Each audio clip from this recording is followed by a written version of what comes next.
Good afternoon, Tim. How you doing? Good afternoon, Shava. I'm very well, thank you. How are you?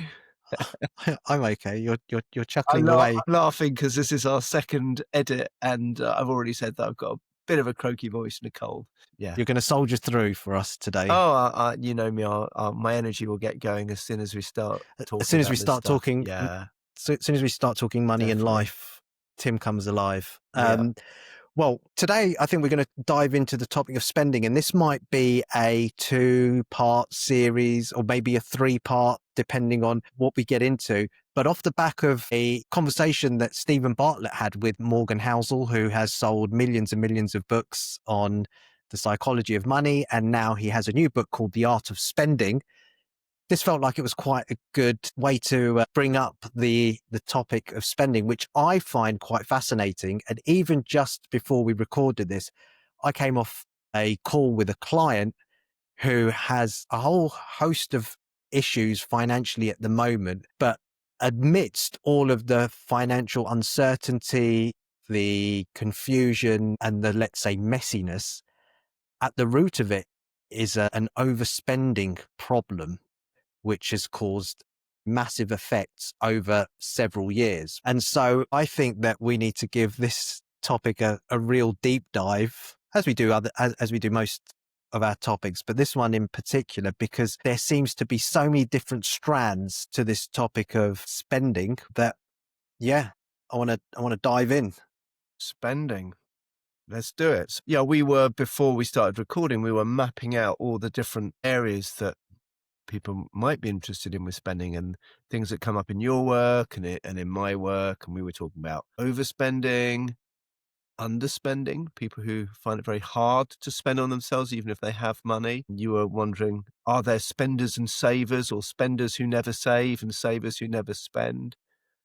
We were talking about what might drive different sorts of spending and how does spending link to contentment or not. And we were even looking, and this is a story you told me some time ago, about different people have different ways that they spend, even different ways they'll approach a purchase decision. So there's a lot to get into. And yeah, I think you're right. It's probably a 2 or 3 parter.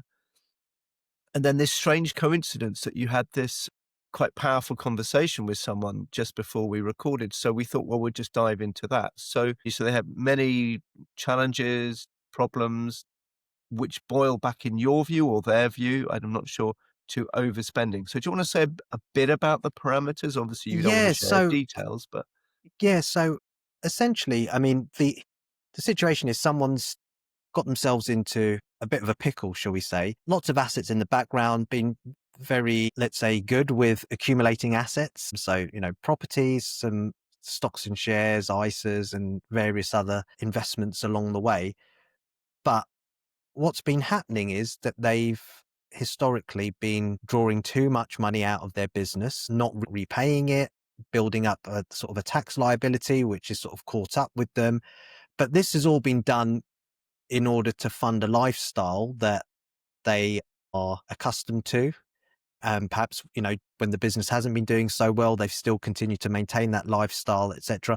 Maybe the lifestyle has actually crept up, which I know happens for a lot of people, a lot of clients of mine. Lifestyle creep takes place. And it's almost like it's a bit of an illness that, or an addiction that mm, you can't get out of. Some of the things that, he was relaying to me, and I really felt for him because he was just like, I can't tell my kids that, that they can't spend on this and they can't spend on that. It's a problem that a lot of people face, this inability to curtail spending. mm, And essentially this has just spiraled out of control over many years. You turn to credit cards, business doesn't do so well, you're still putting out lots of money, you're still trying to keep up with the Joneses, etc., etc. And it gets to a point where you're just borrowing from Peter to pay Paul to keep everything sort of juggling and afloat. But at the root of it, it's all caused by an overspending problem. overspending. Really interesting. And of course, I wasn't on the conversation. The first thought that occurs to me, a couple of things in what you said. The first is, excuse me, I don't know where this person lives, but if they're anywhere in London, I would bet that within a few miles of where they are, there are plenty of families who would never consider spending money on all sorts of things that this person does, and maybe would be very used to and maybe even very comfortable saying to their kids, well, we can't afford that. We haven't got the money for that. I mean, for some people, that might be awkward or shameful. For others, that might just be a fact of life. So, again, back to the uniqueness of our individual money stuff, whether we have money or not, or seem to have money or have debts, just the ability to create a boundary, create a clear choice that maybe is supported by the figures and say, well, we're not going to spend money on that because there isn't the money to spend on that. Now, even in that, there's a lot of subjectivity, of course, but there are some practical things. If I don't have the money in my bank account or the money has to go on other things, the point is some people will find it relatively simple to go, well, we won't spend the money. And others will find that really difficult.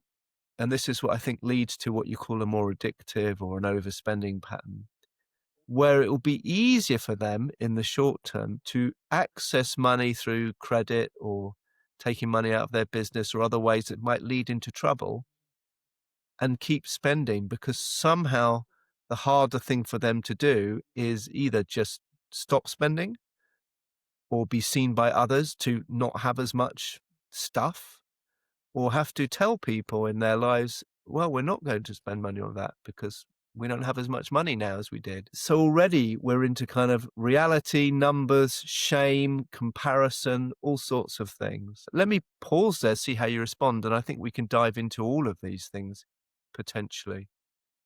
Yeah, I think it's almost like a status, not a game as such. Maybe for this individual, I think this person is just caught in a Yeah. spiral that they can't get out of because of societal community expectations. And that's not that anyone in the community is saying that you need to send your kids to private school, but I think it's almost self-imposed, and a lot of judgments are made, you know, what does that say about me if I can't send my kids to private school? Or what does that say about me if I have to pull my kids out of private school? Yeah. Huge shame. So there's a lot of judgment going on. And I think it's possibly easier, like you said, to turn to alternative means rather than make the sort of really difficult decision of, no, at the moment we just can't afford this, because so much is tied up in that. It feels almost like an impossible task for many people to go down and make that kind of a drastic stand. So that's so interesting, isn't it? Because again, there are other families for whom they'd never even think about sending their children to private school because they don't have the money. And there are other people who, even though it might be tough, in fact, I was talking to someone like this quite recently, one of my clients, who may have to make that choice to pull their child, one of their children in private school because dad's business isn't doing so well. And for them, that brought up a lot of stuff, but it didn't bring the what will people think Mm, or the shame. So in different groups, communities, subcultures, there'll be yeah. many different judgments. But what And you, also, sorry, I wanted to just say is I think I don't know if this is true, but I'm suspecting that there's a bit of validity to it, mm, that it's harder to drop down when you're at a level, let's say, where you've gone away on 2 holidays a year, or your kids are in private school, and then to come to the realization and admit to the family and to yourself, actually, now we just can't afford this. And therefore, we're going to cut back. Whereas, if you don't have the money, you don't have the money, kind of thing. And so what, so why is it harder? I don't know. I'm thinking, I'm putting myself in that situation. I think there's Mm. probably a feeling more more judgment, maybe shame around the fact that you've fallen. If you're looking at it as a ladder of status, and because and this comes into sort of signaling as well, right? A lot of the time, I'm not saying that people send their kids to private school just to signal off. That there's a merit to doing it, but I'm sure it feels like a defeat of some sort to a lot of people. And I think I would probably feel some sort of defeat or shame if I had to suddenly, I don't know, make some sort of sacrifice that meant that my standard of living for me and my family, and essentially that means maybe buying less stuff or having less experiences, but even again, even catching myself saying it, having less Yeah. experiences. Well, what do you mean you're going to have less experiences? You can still experience with or without money. It's just what you're accustomed Yeah. to Well, this spending this on. guy's this guy's having a tremendous experience of being anxious about money, debt repayments, and having the tax men after him, and keeping that somewhat secret from his friends and family. That's an experience. Yeah. It's not an experience I would like. I'm sure it's a very rich experience for this person, and they will learn. And I'm not saying that in a morally pompous way. Like, there's experience everywhere we look. Some Yeah. of it's more pleasant than others. Let's look briefly at this thing you mentioned, which I think is correct, that for most people, the sense of going lower with my money. I have 1 week holiday, whereas before I had two, or I have a secondhand car where before I had a new car, or whatever the hell it is. Um, for me, the obvious things is this unconscious entanglement we make, and we've talked about this throughout the podcast in all our episodes. This is the key insight of Peter Koenig, who created this work, is what humans do without realizing it is we unconsciously tie up aspects of ourselves or human experience and feelings or experiences with money. And then the mistake we make is we think that feeling or that experience is in the money, right? That's the fundamental psychological projection. And just to stop you there, you know, you said the feeling is in the money, but could it also be in the equivalent of what the money could buy you? Indeed. Yeah. So, yeah, thank you. So we think with lots of money or with the things that society knows money will get me, like a bigger house or longer holidays or a flashier car or the trappings, the external trappings, because there's an entanglement.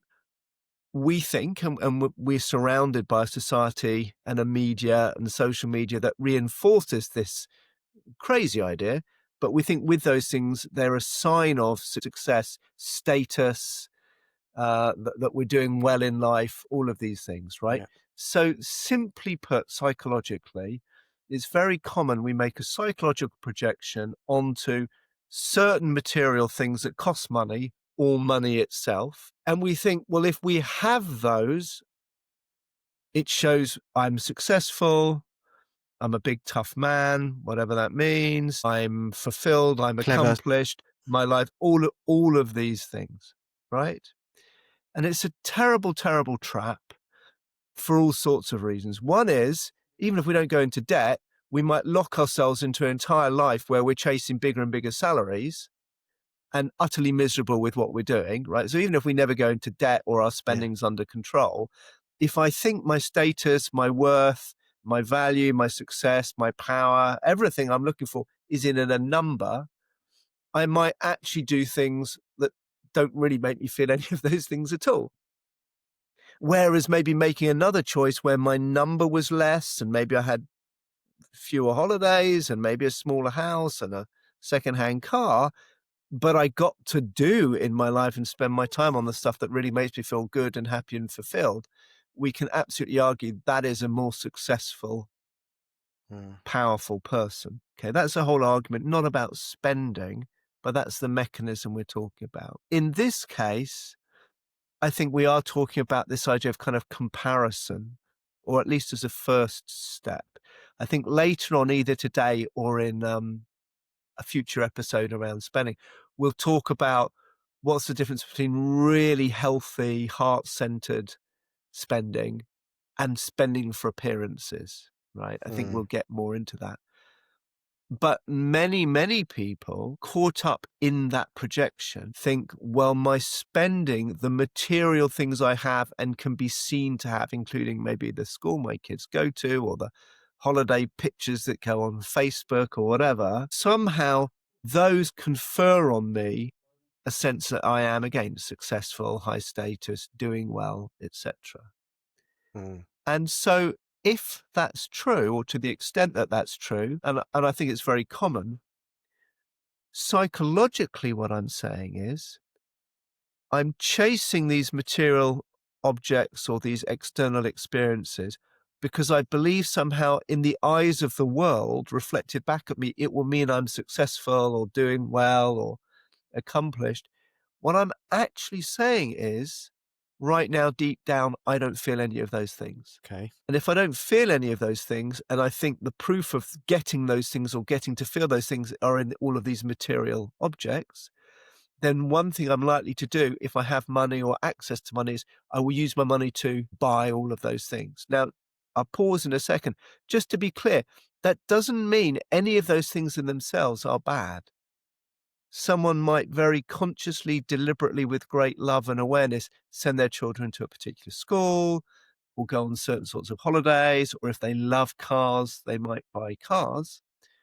The difference is there real consciousness and intention and awareness there? And am I doing that spending because intrinsically it's worthwhile? Or am I doing it because I think when I spend on that, it reflects back something to me Mm, that I'm lacking in yeah. my experience? So I want to bring up two things, or maybe sort of two parallels with this kind of Hmm. situation. So you've like what you said. If I'm chasing, I call it the pursuit for more. You know, like more of this material or more of this whatever it is that I'm thinking I'm going to find some magic quality in. The more I get of it, then that's going to make me feel successful, powerful, of high status, intelligent, whatever it is, right? Or it's So going to prove that I yeah, am, it prove pro to me and the world that I am. yeah, Yeah. exactly. So you've got that, and that could be someone who's in debt or out of debt. They could be in financial trouble or not, but Yeah. there's a habitual need to, shall we call it, unconsciously spend on those things, believing that there is an attainment of some sort in those Yeah, things. I'd say it's slightly different. I'd say the spending isn't unconscious. I might know I'm spending, but what I'm driven to is unconsciously try to get or get close to those feelings of whatever power, Okay. success, and somehow unconsciously I think they're in the car, the holiday, the Yeah. house, but they're not. Okay. And there could be then someone who actually buys a nice car because Yeah, he just likes the car. absolutely. He sends his kids to private school Yeah, because he just wants his kids to have the best experience, yeah, or the best opportunities or whatever it is that that private school's going to offer the kid, yeah, education wise and yeah, opportunities. What happens is that, so that person I would say is more intentional or conscious yeah. They're around. not. The second person Yeah. is buying the car because they love cars. And being in the car Yeah. is just a pleasurable, delightful experience. Whether anyone ever knows or Oh, sees, it doesn't change their view of themselves. They okay. just love cars. So that's Okay. good spending. Yeah. Or could their mentality just be, I'm going to buy the best car that I can afford? Is that, Well, I'd kind of ask why. I mean, yeah, fine, I guess. Doesn't one sounds like there's love. yeah. One sounds But like do you it's have very to love everything you utilitarian. spend on? No. But if we're giving, I mean, I go to Tesco's and buy milk, and I don't get, oh. Yeah. I love So spend. there's kind of utilitarian spending, Yeah. but and we might get onto it. I think it's a really good Yeah. question, actually. And we actually had an email from someone who listens to the podcast who was asking about kind of ethical spending and ethical Yeah. investment. So there may be many, many reasons, but if we stay for today or for now on overspending, right? Right. So someone who's spending on all of these things that actually they can't really afford, they're getting into trouble. Why would they be doing that? So Mm, generally, that's not the case with okay. milk, but it Yeah. might be with Yeah. a Okay. luxury car. So in the second example, someone sets out that they buy a car because they genuinely like the car. Okay. They send their kids, etc. But now their circumstances change where they now can't afford. Exactly. Yeah. Okay. So are we saying that the inability to now drop is actually also because of these projections, or is there Right. something different going on with Right. I just can't now scale back Yeah. Yeah. Yeah. because slight difference in the It's a scenarios? great question. So let's take those two examples. And by the way, I had someone on my money workshop come who loved cars. How do I know they loved cars? Because when they were kids, they had posters of cars, they had Yeah. books about cars, they studied cars, they bought car magazines. They loved cars, right? It wasn't status. They just had an aesthetic sense for high tech engineering, all this stuff I don't even know the right words Yeah. for. They loved it, right? Now, if that person had the money to get a luxury car, They would, they should. That's great. I would say that's more healthy spending because they're using their money to get something that is not about what they think it confers on them. It's not about, even if other people do think, oh, he's doing well, their reason is more direct, right? It's in the actual experience of being in that car. They genuinely Mm. feel happy, excited, all of these stuff. Now, if that person hits hard times, this is the difference. If that person hits hard times and need to consider selling the car, there's two differences. The person who loves the car might feel very sad to sell their car. They might like, I really love that car. I would rather have the car. I'm going to have to sell it. That might be sad and they might feel some loss. But what they're losing is their car. They're not losing some sense of being a A good successful, dad. high status person, a Yeah. good dad. There's all of that other stuff. They're just like, no, I'm still the same person. I'm still a good dad. I'm Yeah. still successful and a failure and accomplished and a bit rubbish. I'm Mm. just sad because I love my car and now it's gone. But it doesn't diminish them or lower them existentially. They're the same person, they just don't have the car. Okay. Whereas the first person, who maybe didn't even love the car in the first place, Yeah. Well, he would have feels this might be threat, changing it might be. might be changing, who knows, or might just do it because that's what you're meant to do. But they don't have a love for the car. But they might feel actually harder to sell the car, even though they don't love it, because for them, there's a sense of almost existentially who they are becomes diminished. With Mm. my car, somehow I was successful, even though they don't really feel successful. And if I lose it, it's a sign of the very thing I don't want to admit to myself and others, which is I'm not all that successful. So there's much more wrapped up in what the action of selling the car might mean to the two people. Yeah, I get it. I've got something around status that I want to sort of throw into them because this Uh-huh. all feels that it's to do with status and we're projecting onto these things. But ultimately, this whole idea of now I'm going to have to scale back or diminish, it's how is it making me feel as an individual internally, and part of that may be how are others going to view me as well. I mean, that could be coming into the mix Well, in this sort certainly of. around status, it's a lot about comparison and social comparison for sure. Is this like not hardwired in human beings, like coming from the tribe and all of that sort of stuff that we talk about, that the hierarchy in the tribe, and that like the existential threat if you weren't of a certain status within the tribe? Are these not just ingrained traits? Well, there's not a simple answer. I Okay. would say, um, yes, as mammals, and as a product of our evolution, there is something about social comparison that goes very, very deep. The question is, I guess, is that the only game in town? Is that the only thing that needs to drive us? And most people would say, yeah, we have these kind of evolutionary or socio-biological urges, and we'd be stupid to ignore them. But we also have, whether you call it the frontal neocortex or the capacity for free thought or the capacity, as Jung would say, for individuation, to not just be defined by and limited by our family and society, but to find some genuine kind of integrated autonomy and make our own decisions.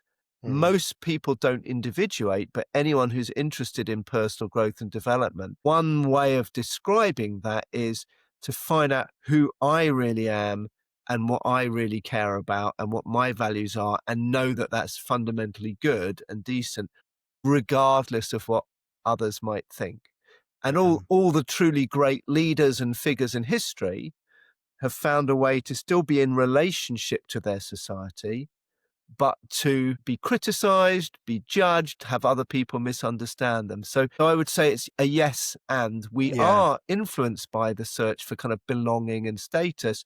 But I think the adult who's overly defined by that, actually, they're not really a very mature human being. And I was going to say, going back to our other conversations around how we've tied our existential being on the item or the status, etc., that suddenly, if that gets lost, will be banished under a bridge with no food and be outcast from society, again, is just not true in, especially in this day and age.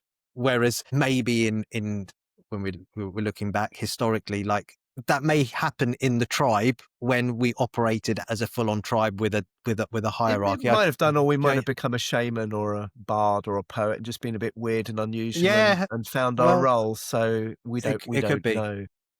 nice. I wanted to say something on that though. Yes. Coming back to, well, two things about status. The first is we're talking about status today because we're talking about cars and trappings and what people would think. And that does drive spending. But also for some people, their money is more wrapped up with feelings of security and power or vulnerability. So that's less kind of observable by others. So it's not always about status. But I think in the case of, what do they call it? Conspicuous consumption. The What's that? clue, well, buying stuff so other people see Oh, we've okay. got it. We're talking about a particular part of culture. And the thing I was going to add, so that's not the only thing that drives what we do with money or spending.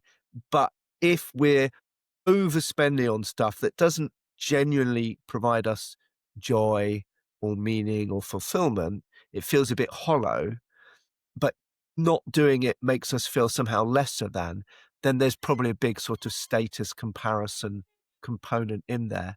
The thing I wanted to say, of course, is how much advertising and marketing knows that and is quite deliberately pushing people to compare themselves with others and to think they will be higher status if they spend this money. So we are surrounded by a social communication that tries to trigger that part of our mammalian brain and tries to make us really believe that with the right car or the right this or the right clothes, we are somehow better people.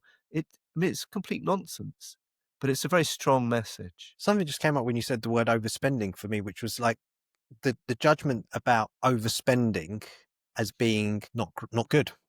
Because Ah, if you overspend, that means you're being, I don't know, whatever the label, you get a negative connotation, let's just say, of not being responsible, etc. Because if you're overspending, you might be, well, again, if you're overspending and getting yourself into debt, but if you're overspending and then maybe not allocating resources to other places, i.e., maybe looking out for your financial future or taking care of yourself, etc. Again, there's almost like a split with, even the word overspending comes with the judgment, but it's like, okay, you're overspending, but who's making that judgment that you're overspending? yeah, it's a great question. I used it specifically about the person that you had the conversation with who rang you, I think in a terrible panic, with a lot of stress, with a massive tax bill that they hadn't been addressing, spending more than they had coming in. And I think was carrying feelings of shame, anxiety, and also it was affecting their relationships. So for me, the overspending is not in the amount, it's kind of in the effect of Right. my spending, right? Let me compare that because I think it's a really good point and it links to a conversation about savers and spenders. Let's take the opposite side. Let's talk about underspending Yeah. briefly. There may be people, and I'm sure you'll meet them, people who've actually put a lot of money aside and they're retiring or close to retirement.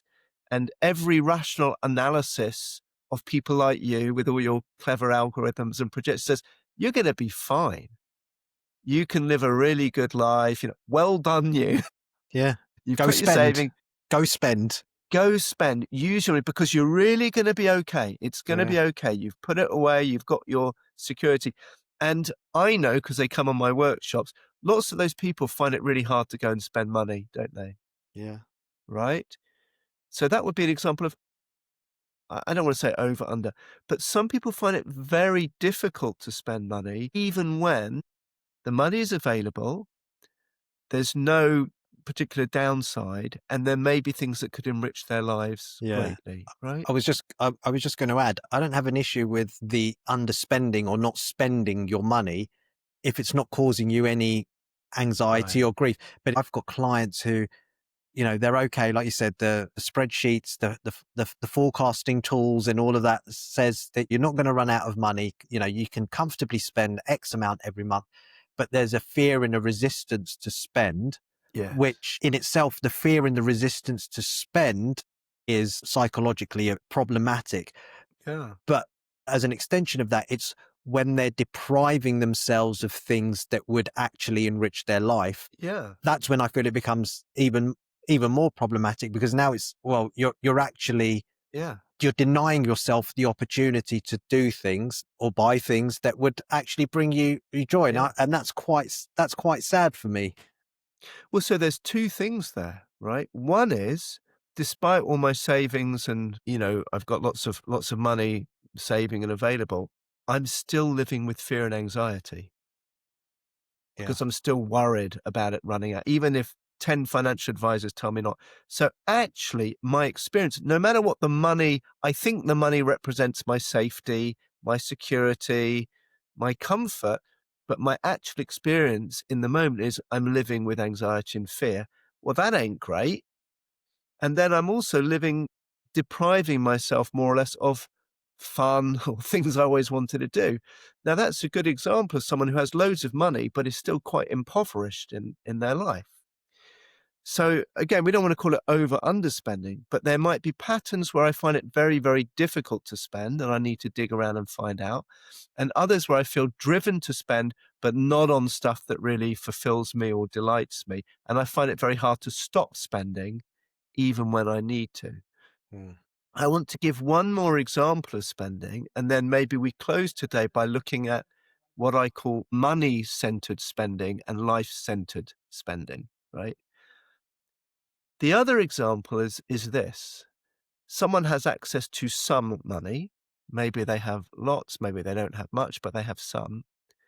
And they use it at any stage in their life in pursuit of something that is deeply meaningful, fulfilling, inspiring for them. So an example might be someone takes a year off work to go and study something or think about something or try to create about something or travel because it's something they've always wanted to do. That might lower their finances. That might even feel to many a bit risky, but I would say that's really healthy spending because they're using financial resource at the time it's needed in service of their life. And their examples of that would be people, they maybe leave a job that they really hate and live off savings for a while they figure out what to do.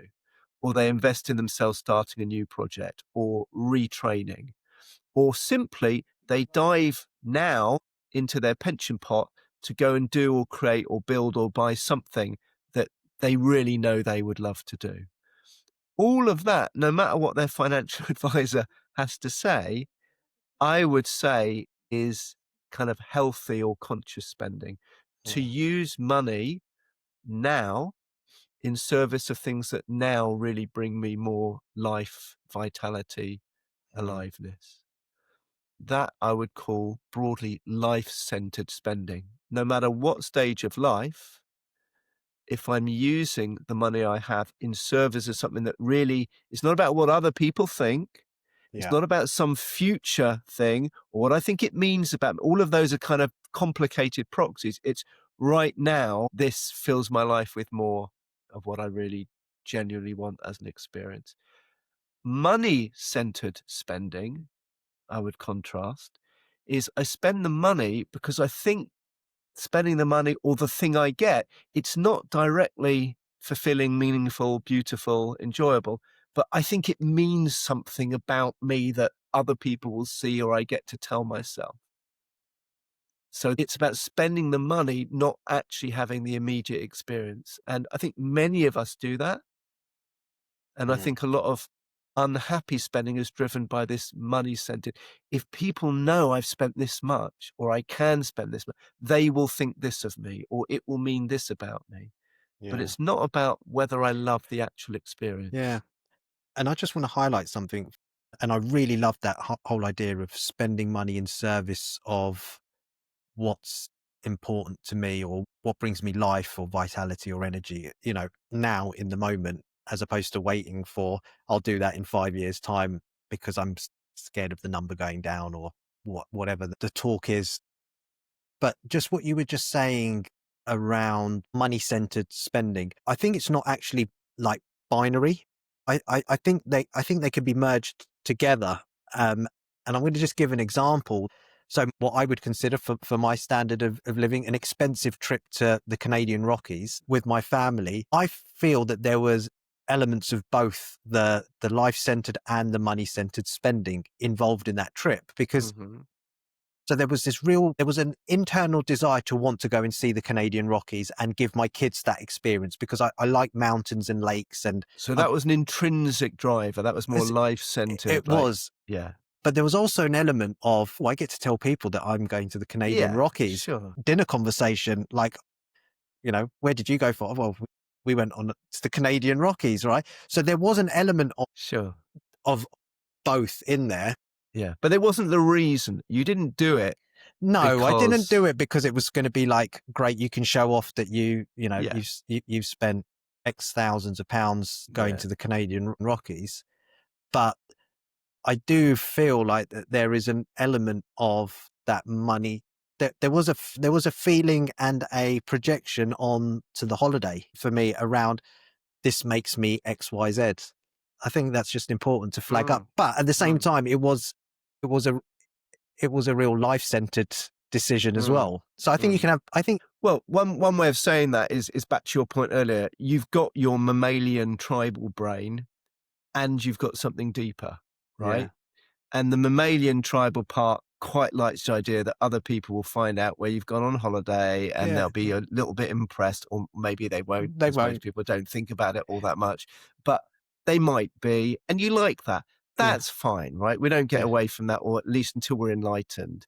The yeah, question is, what's driving your behavior when you yeah, choose which car to hire, which hotel to stay in, how long to stay? If your primary locus of decision making is what would I really love for my yeah, family, as best I know, because I don't know yeah, what we'll love, then I would say it's yeah, about where's your gravitational yeah, center. And for anyone listening, whether we're talking about a holiday or a restaurant choice or a car or even a new pair of trousers, the question is, how much am I in touch with what I really want or what I really feel as an experience is kind of, as I say, meaningful or fun or mm, delightful for me? And how much am I caught by or led by um, a preoccupation with what it will mean or what other yeah. people will think? It's not to say we don't both have maybe a little bit of each one. Yeah, and I think just sort of referencing back to one of our earlier episodes about my trip to London and the status of the hotel, Yeah.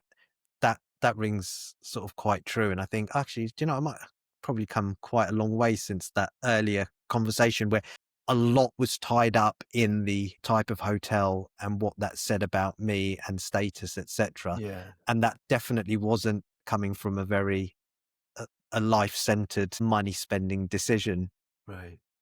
So that's interesting for me to reflect. So if you're listening, go back and listen to the episode on the, I think it's something to do with hotel status. I forget the name of the Yeah. episode. But I'm conscious of time, and you're feeling Yeah. slightly under the weather, and whether this would be a good place to wrap up for Yeah. today. And if there are any takeaways or steps that people can take at both ends, because we talked about the sort of the overspender and the sort Mm. of the underspender, or Mm. and especially around when you're talking about the person that's saved but still feeling Mm. anxious and fearful. Mm. um and are there steps that people can take? They're both big topics. We might return to either of them because we will do a few, I think, on spending. I wanted to say one thing just to complete Yeah, the conversation, and then I'll offer a suggestion of what people might do. There's often a paradox in this work, right? When we realize the thing we think the money will give us or mean isn't really in the money, it's in us, you often get these sort of flips. So here's the thing, because if I'm caught up in all the external stuff, the car, the holiday, the house, means I'm a success, right? Then, because it's never in those things, if I'm too much chasing those things, that's where I might get in trouble financially. I might be very stressed. I might often never think I've got where I should be getting. I might actually have a lot of the external things, but inwardly feel like I'm always chasing, I've never arrived, I'm not successful. I don't actually feel like a success, right? Other people might think I am or not, who cares? The opposite's also true. If someone really feels fulfilled, content, successful with their lives, whether or not they've got a flash car or a big holiday, kind of doesn't matter. It's invisible, basically. So what I'm saying is, when we go around worrying about what will people will think of us because of what we've got, we should realize that it's literally no barometer at all to how we really feel about ourselves. You might pass in the street someone who it doesn't look all that much, but their life's completely together, they're fulfilled, they do what they love. They may have, say they just might not care at all about designer clothes or flash cars. And you might meet someone else who has all of that stuff externally, but inwardly feels very incomplete and chasing. So I would say to anyone, insofar as we are all a bit of us caught up in that status stuff, it's much more vacuous than it was when we were a tribe of chimpanzees or whatever we were. Because there you really knew each other and you really were measuring something. And here, I don't think you're measuring very much at all now. It's very, very empty. I don't know if that's helpful, but that's what came to me. In terms of what people could do, I think it's maybe spending some time reflecting on what I said before about what for you listening, what is life-centered spending of whatever money you have, and what isn't. What is your spending driven by something else?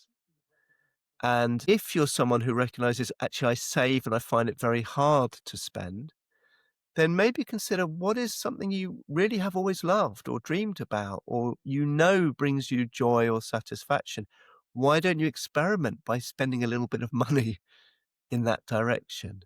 And you'll probably learn a lot about the fears that stop you doing that. And if you're someone who you recognize you spend a lot on stuff that doesn't really make you happy, why not? It sounds very superficial, but really reflect on whether it means what you think it means, and maybe you could spend less in that direction. So yeah, what does life-centered spending mean for anyone? I think that would be my question. Perfect. That was an eventful introductory session. I think there is more to talk on sort of spending. I think there's more. Thank you very much, Tim. I'll see you next time. Thanks, Shava. See you soon. Bye-bye.